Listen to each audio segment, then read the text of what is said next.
Liverpool will be licking their heads ahead of the clash versus United.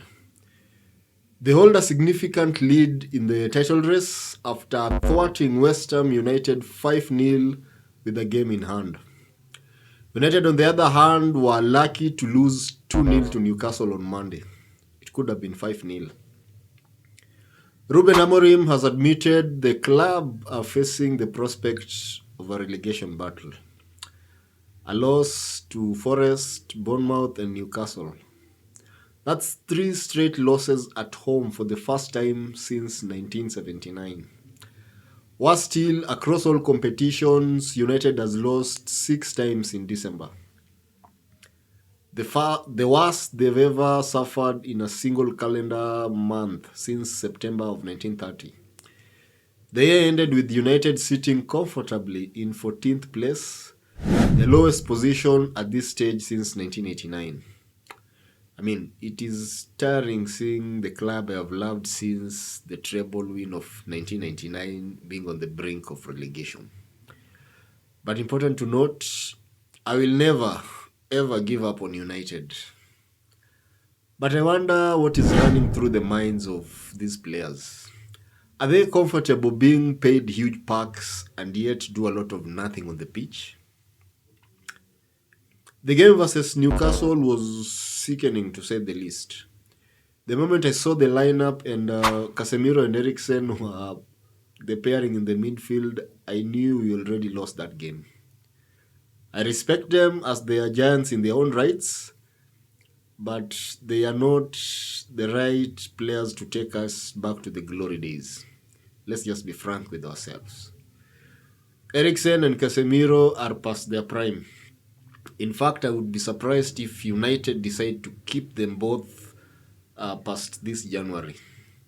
I think they would do far much better in a league that doesn't necessarily play high-intensity football.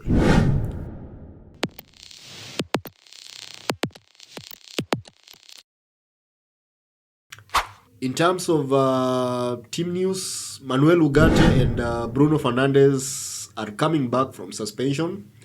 And Amorim shouldn't hesitate to bring them back to the starting 11 on Sunday.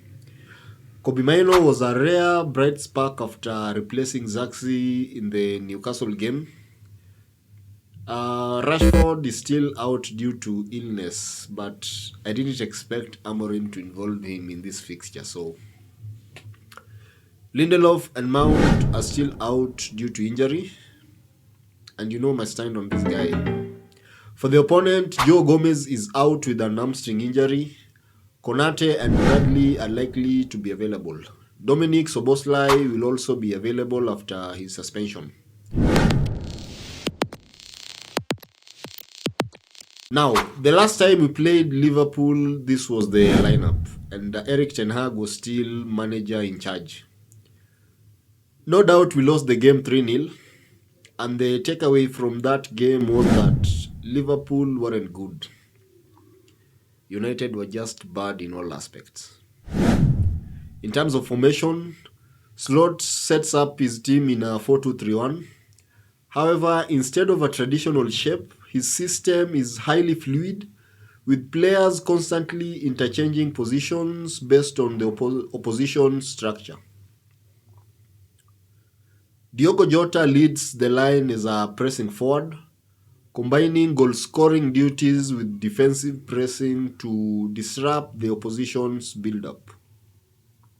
On the wings, Luis Diaz plays as a traditional winger, providing width and delivering crosses, while Mohamed Salah operates as an inverted forward, cutting inside to create scoring opportunities. Harvey Elliott takes on the advanced player maker role, tasked with dictating the play in the final third, finding key passes and creating chances for the forwards. Curtis Jones plays as a roaming playmaker, providing energy across the pitch and linking defense with attack. Dominic Soboslai, on the other hand, acts as a deep-lying playmaker, controlling the tempo from deeper areas. Simicas and Trent Alexander-Arnold are utilized as inverted wingbacks, often moving inside to support the midfield while also offering width when needed.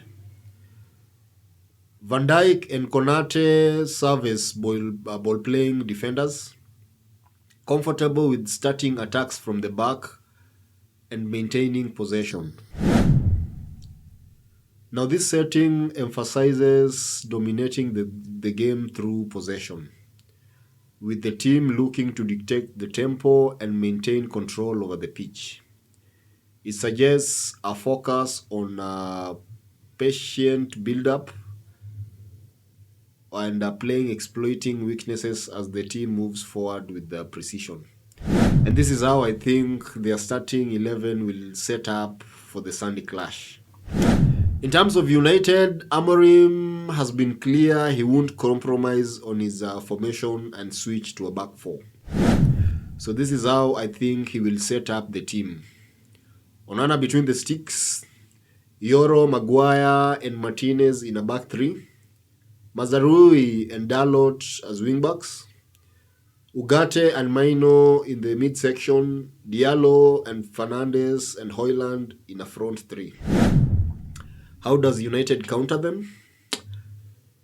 Liverpool will set traps all over the pitch. They will also create overloads and they will press United man to man. But they also have weaknesses, especially on the flanks.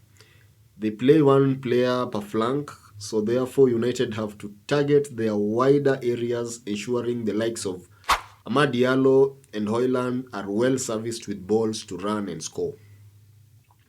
Their centre-backs are also cover wide areas, leaving their central spaces exposed. And with that, I think Bruno Fernandes can be creative and cause havoc in their final third. My prediction for this game, I'm not seeing us winning this game. But if we lose, let us lose with dignity. A 2-1 kind of loss. Yeah? See you in the next one.